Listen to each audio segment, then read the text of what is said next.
You're listening to Leadership Powered by Common Sense with your host, Doug Thorpe. Here's Doug.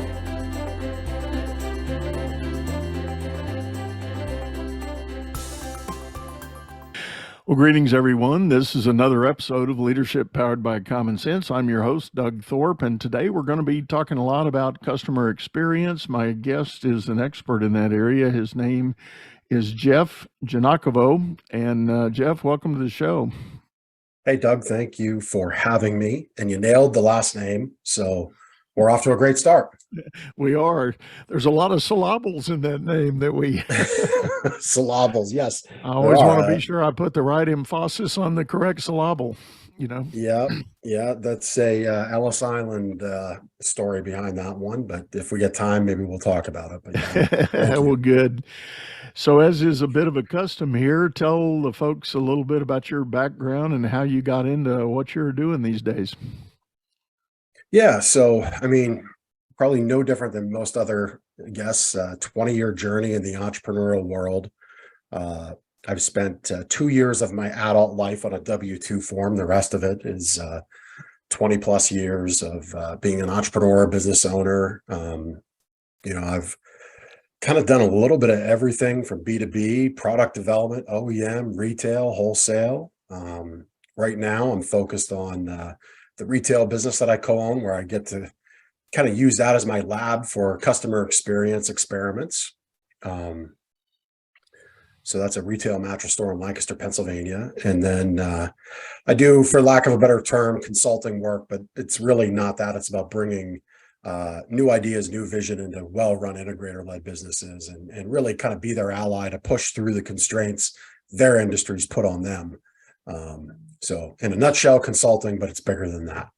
And, I think that's a lesson folks should, maybe the first thing we might dig into is to try not to put yourself into these one-word answers, because one-word answers are easily Googled. They're easily surrounded by free. They're easily commoditized. And if you can be real particular and real precise in who you help and how you help, I think that gets you down the road further, faster. For a lot of us that are in the coaching, consulting, advising space, that is one of the hardest things to do because, the term coach or consultant, most people do the gag reflex motion and say, let's move on. And, when you're a genuine contributor in that space and actually can bring and provide value for people, it's important to be able to differentiate, tell the story, tell the message, and get the word out there. But it's not unique to those people either. I mean, even other small businesses have that challenge of how do I differentiate and how do I explain that customer experience that you're going to get if you agree to come to use us for your need. Yep. Yeah. Through the retail lens that I wear from time to time. So I say it that way because I co-own the business, Gardner's Mattress and More in Lancaster, Pennsylvania. I say when I'm there from time to time because I've built that business to have that business run for me. And because of the great team we have and the system we have for the team, the systems we have for customers, I'm able to be there 2 days a week. I was there last Monday and I was away this Monday. So really from Monday to Monday across 2 weeks, I'll be there for 2 days only because I was away for a vacation, a little mini vacation to Atlantic City with my wife. And then today I just popped in and out real quick around a lunch, a give back lunch that I was a part of with some other business owners. And, that business is built around the customer experience and around moving away from that commodity, from just being another mattress store with a low price. And there's a lot we can unpack there. So maybe that's where we want to dig in. I like the question of how do I avoid my business becoming commoditized? Yep. Maybe that's an overly complex way to say it, but I do think many of the small business owners I've dealt with, they feel that downward pressure because as soon as you're a commodity, there's immediate downward price pressure. It becomes a bidding war, and that's not a great place to be unless that's just what you're really happy doing, and you can somehow produce millions of units of whatever that is. Right. Right. Yeah. I mean, for me, like a lot of the folks, not a lot of the folks, but some that I speak to, in the mattress and furniture space, they really have a hard time working past that price discount approach. Because why else would anybody buy anything? Well, gee whiz, what we sell in our businesses are launch pads to happiness. Our purpose in our business is to help our customers be a more productive, happier individual. So their families are better, their careers are better, our community is better. Because if we don't have a strong community to do business in, our business sucks.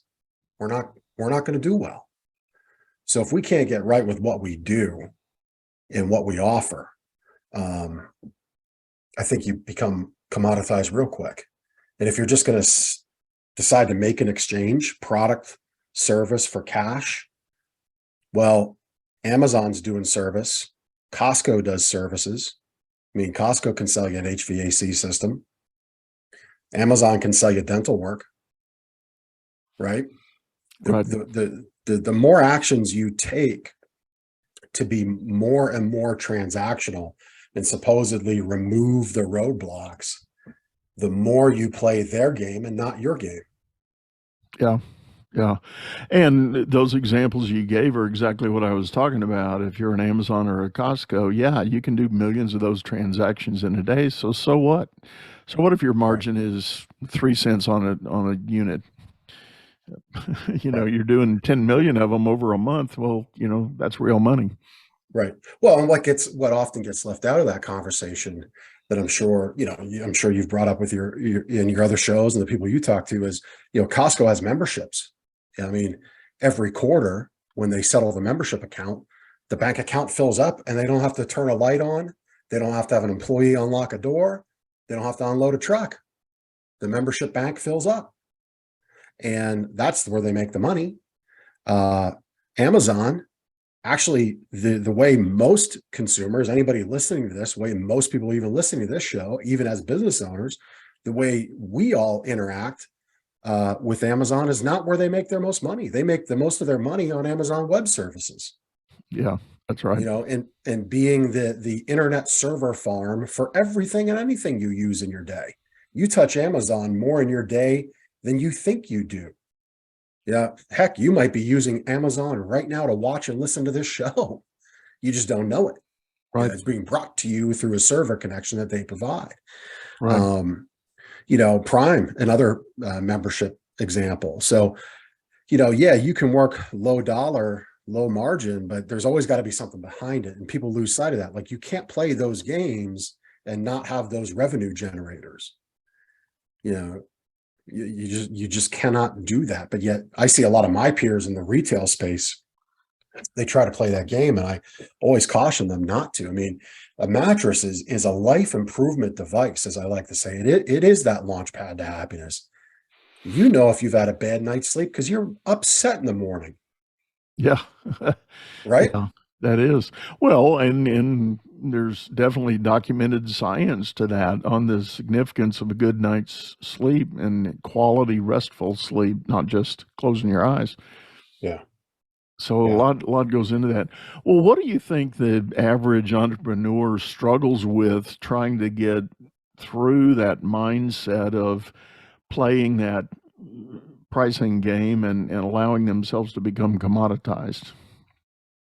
I think there's so many constraints. Let me say it this way.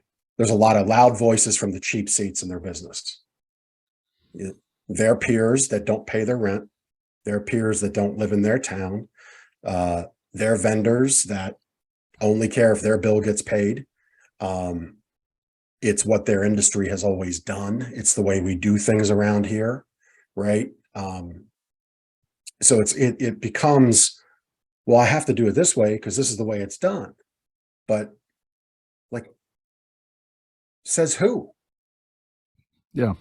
To me, I want to do fun things. I want to do unique things. I want to do things that really truly help somebody and make a transformation for our guests. And you can do that through a commodity product. You just have to overlay an amazing sales experience, an in-store experience, a delivery experience, even the way you attract the experience people have with your advertising. You know, I mean, there's like, I'm a big, you ever watch the series Mad Men Oh on yeah. AMC? Yeah. Yeah. Yeah. I mean, the opening episode, when Draper's on the carpet and he's just about ready to like hang himself because he doesn't have the ad campaign for Lucky Strike cigarettes. And he says, when he saves himself, he says, advertising is predicated on one thing, happiness. Well, happiness is an experience. So if people don't have a good experience with their advertising, what do you plan to give them in store? So Yeah. like you can create experience through advertising. How I do that is through education. Like we author guides, helpful buying guides, books. We do it through education. That's an experience. And it puts people on a path to get something different from us. So talk about that a little bit. It sounds like there's a lot of front end work that you're going through with your mattress business to create that knowledge and that education, so that I may be projecting too far, but the average customer doesn't just randomly walk in your store.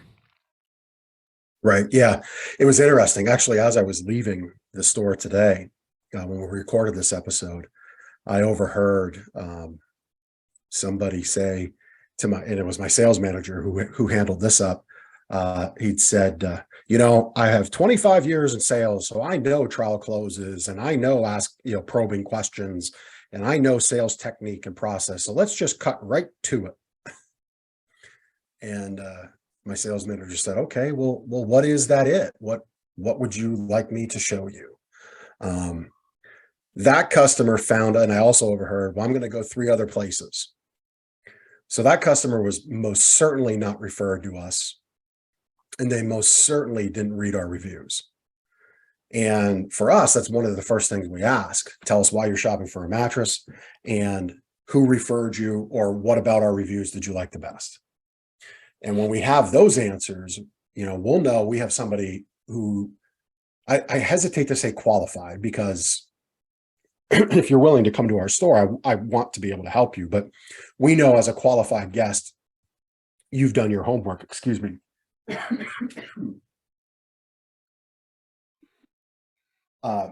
So for us, we're looking to, excuse me. I apologize for that. No worries. We can cut all that out. Not a problem. There we go.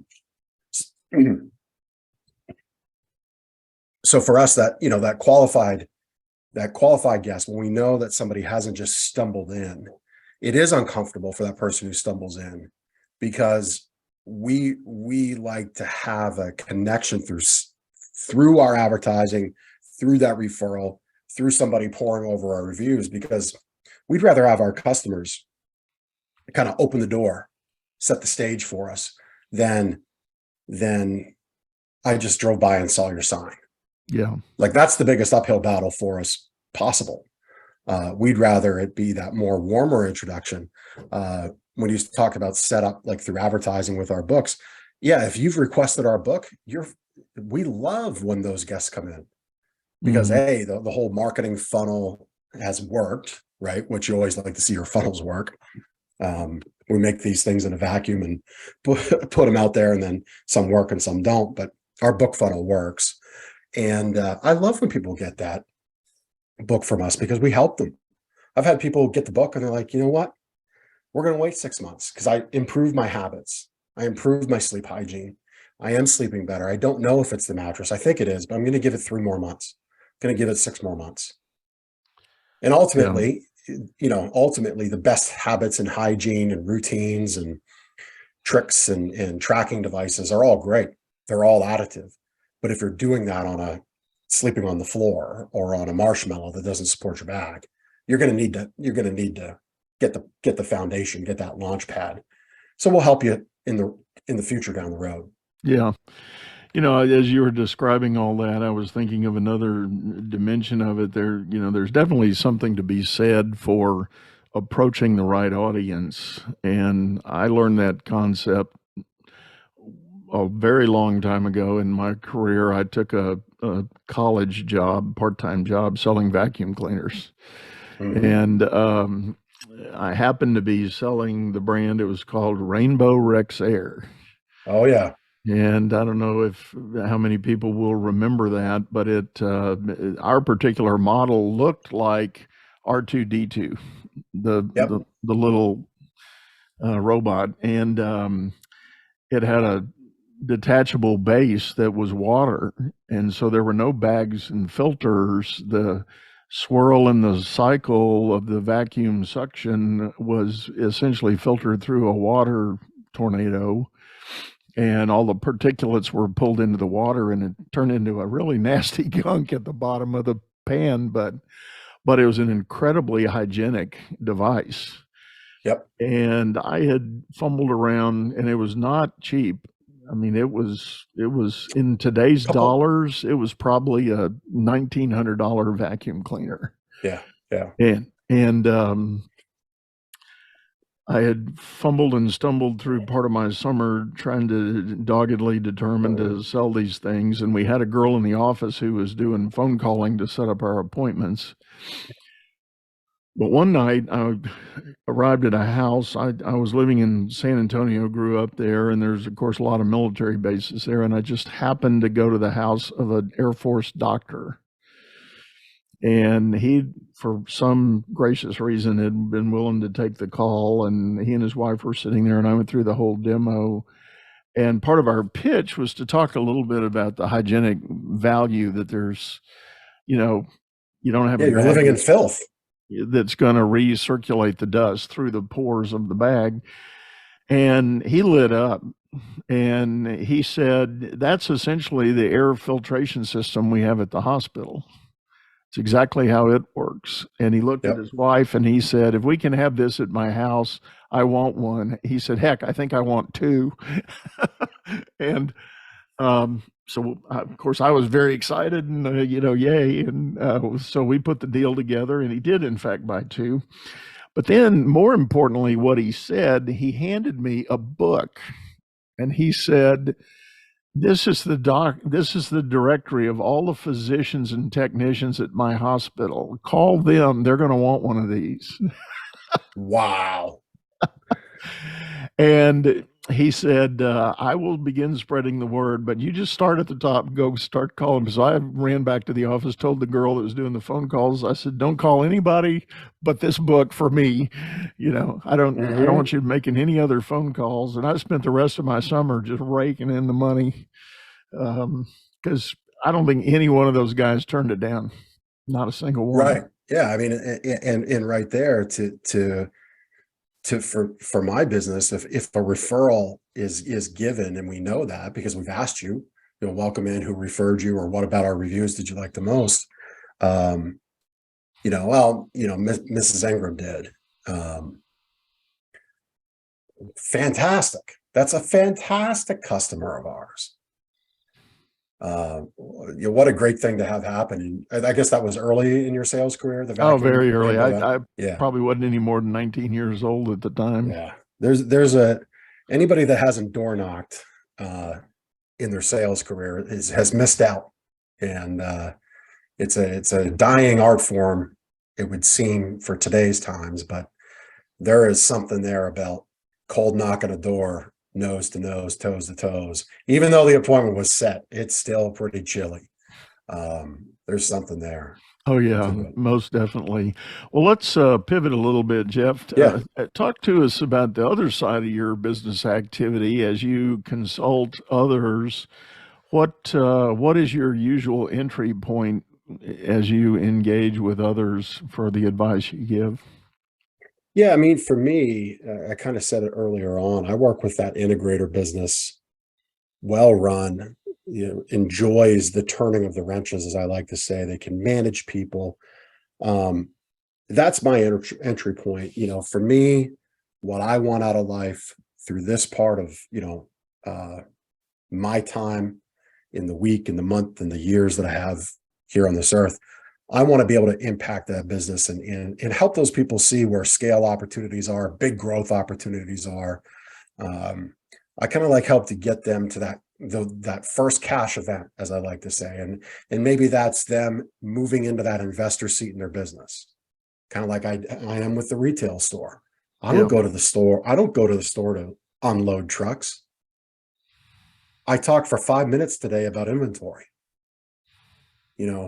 We're going to count about $1 million, $1.2 million worth of inventory in the next 3 weeks. I'm not counting a thing of it, Yeah. but our team will execute on it. So that first cash event might be that shift into that investor seat, which I think is the most important first cash event, if you will. And I say a cash event because now the business is paying you. You're not only being paid, you're generating profit, and it runs for you. The old analogy for dentists: if you're not cleaning teeth, how are you getting paid? A lot of dentists still live that life, unfortunately.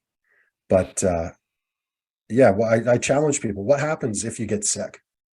I have our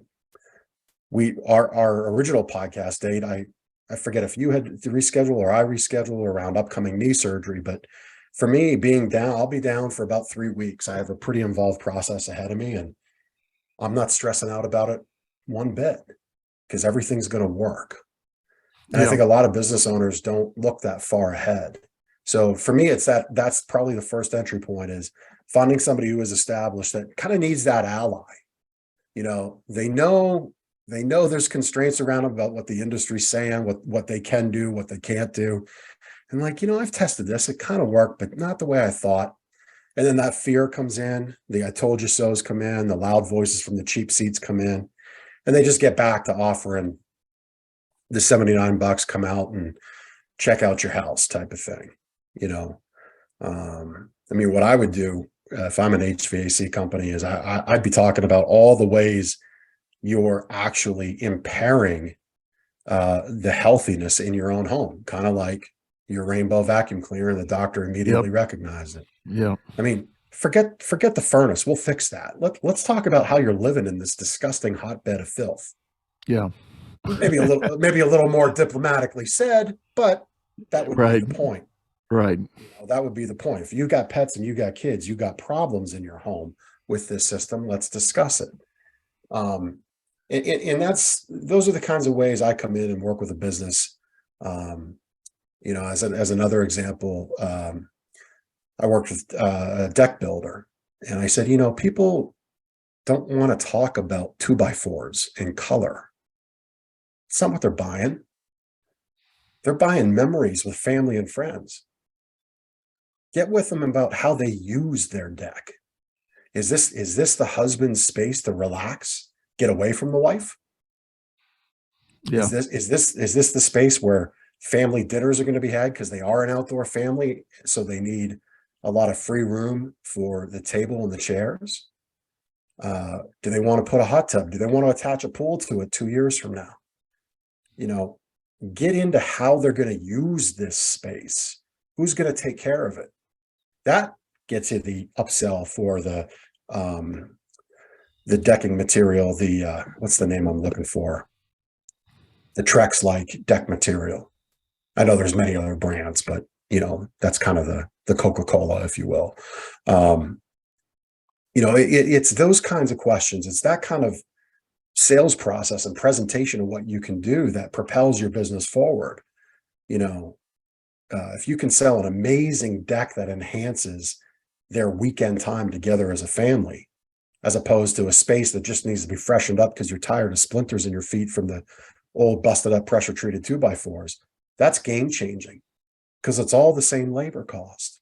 Right. Right. All the same cost to acquire that customer. Yeah. But you just explode the revenue, and the customer's happy to pay for it. because they're going to love the time in their new deck space. Right. Well, it turns into more of an investment for that future happiness rather than some out-of-pocket expense. Exactly. Yeah. Exactly. Yep. Well, Jeff, I tell you what, it's time for us to take a quick break, and we're going to insert a commercial message here. But folks, we're going to be right back after this. We still got a lot more ground to cover. Hang with us.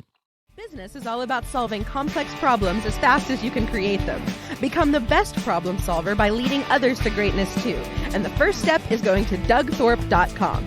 Doug Thorpe is known globally for coaching entrepreneurs and business leaders, improving their performance and the work output of everyone surrounding them. You can find health, wealth, and happiness by learning to lead others to health, wealth, and happiness. Go to dougthorpe.com now and order Doug's books or hire him to coach your managers. That's dougthorpe.com. Well, all right, everyone, we're back. This is Leadership Powered by Common Sense. I'm Doug Thorpe, and I am visiting today with Jeff Giagnocavo, and we are talking about your mindset about the way you create your customer experience for whatever it is you might be offering in your business. And for those of you that are going to watch us on a video stream, Jeff in his background has a logo image. It's his kind of theme and ticket. It's called the Big Ticket Life. And Jeff, you want to explain kind of the philosophy and the nuts and bolts of that? Yeah, I mean, coming up with that brand, it was kind of thinking about, well, who do I serve? And when I look at the clients that I've worked with and continue to work with, it's more big ticket type sales. So it is that deck builder that we just talked about. It is that HVAC company. I mean, how many times do you buy a furnace in your life? Once or twice? Hopefully. Right. Yeah, hopefully. Right. There's remodelers that, they have a once in a lifetime customer that does an addition. In my retail business, not many people, you don't buy mattresses seasonally. So I work with big ticket type companies. And then I got thinking, well, how am I helping people?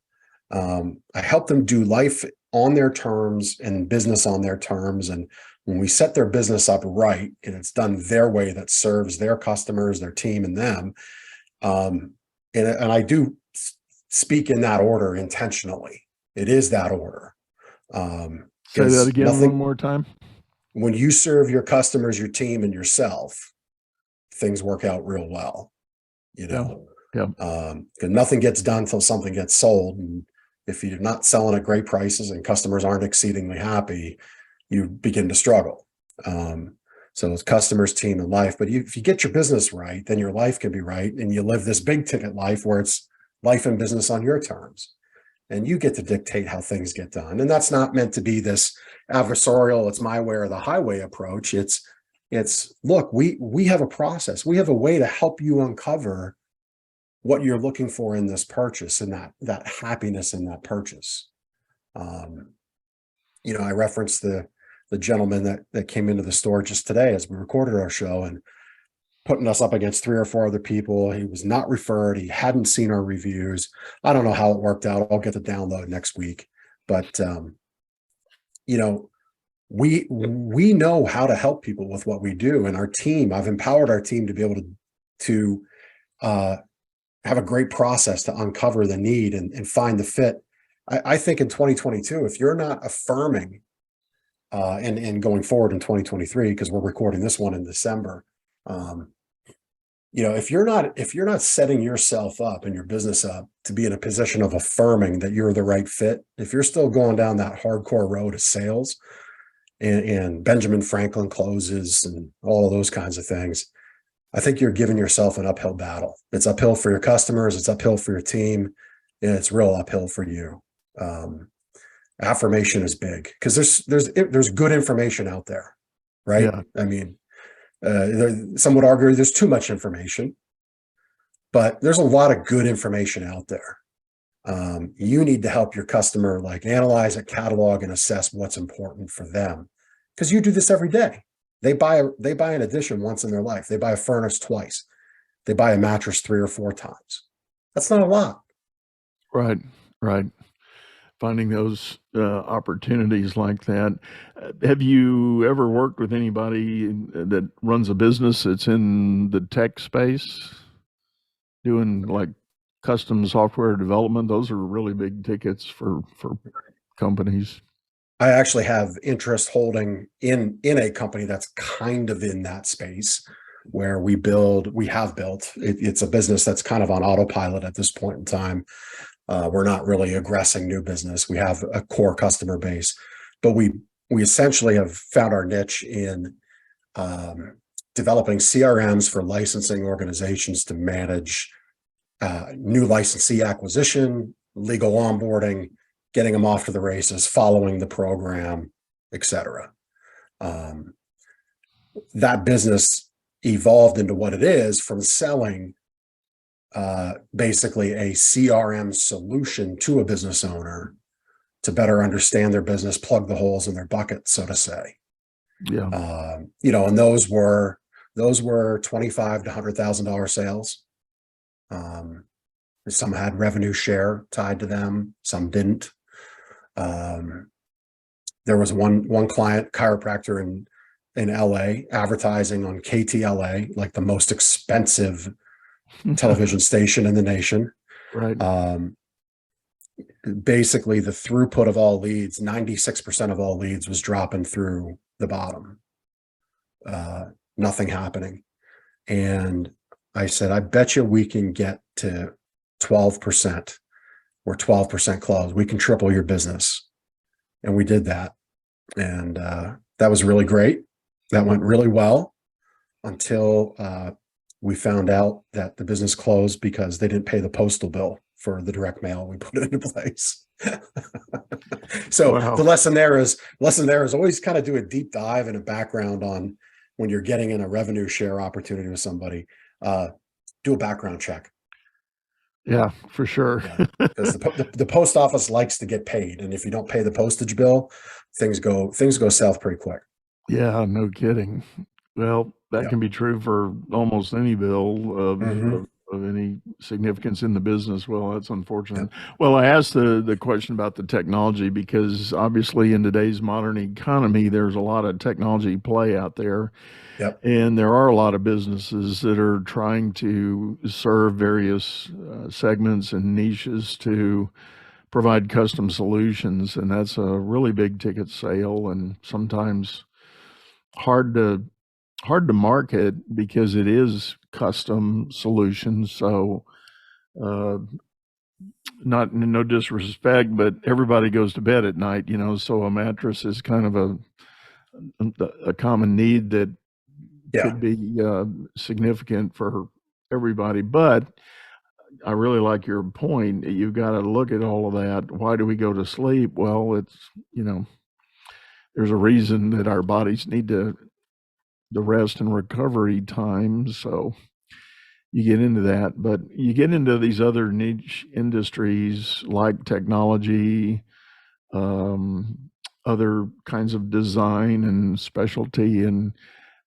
they're big ticket items, but it's sometimes hard for those owners to figure out how to scale. Yeah.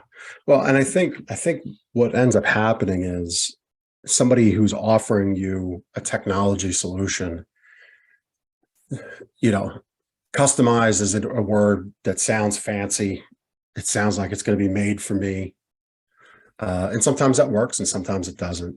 I challenge, I have these conversations often, especially through like a CRM conversation or a specialized tech solution conversation. I just kind of challenge back and say, you need to figure out the strength of your team and how they're going to work with this solution. Because if the solution ultimately is going to upend what your team does best, it's going to be that uphill battle. It is going to be an uphill battle. Yeah. I try to be optimistic. I practice optimism in my day. But you will fail with this. You will struggle with this. If it is in fact a customized solution, I would instead take the time to sit down with the person selling it and say, I want you to spend time with these key people on my team. And I want you to observe how their day goes. And I want you to have discussions with how their struggles can be fixed with what you're proposing. And then whatever those answers come out of that process, that's what you then go build. That's what you then go buy, whether Yeah. it's off the shelf or custom. Yeah. Because you try to throw something in that just upends the process, upends the workflow, upends the culture and the way you work, it's going to fail. Yeah. It Well, and just will. the one big area where I see those customized solutions becoming very valuable is the situation where a business has grown up to a certain scale, perhaps, multi-million-dollar topside. But the way they've gotten there is by bolting together several pretty independent systems. And now you've got a very clunky process to book everything, flow the work through the process you'd like to deliver on. And now it's time to connect all those dots and put them into one coherent platform where all the data points are talking to each other, and there's a consistent flow without all the redundancy of entry.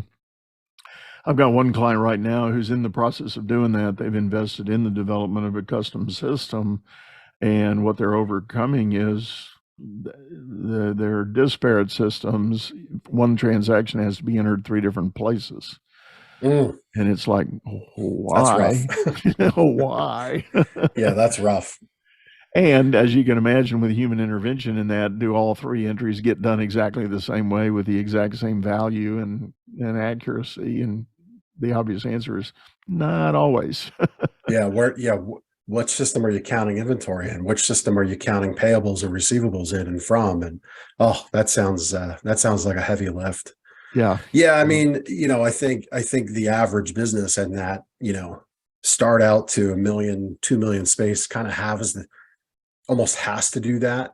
Because the financial, doesn't make financial sense to go get something enterprise, maybe not. But if you've got that vision of here's where I want to go and here's what I'm missing out by not making this investment, well, then it makes sense. Right. A similar analogy in the retail business, we spent 6 figures plus on a infomercial. Most people at my level, you'd say that's crazy.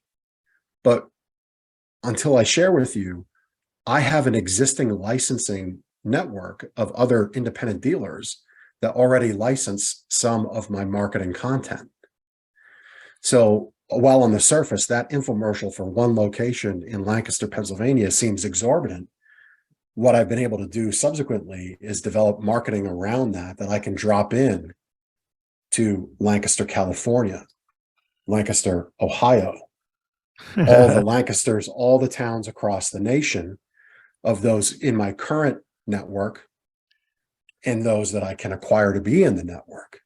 And I can say, I can bring you customers, because at the end of the day, whether you're a business coach, a consultant, you do what I do, it doesn't matter. The name of the game is leads and sales. Yep.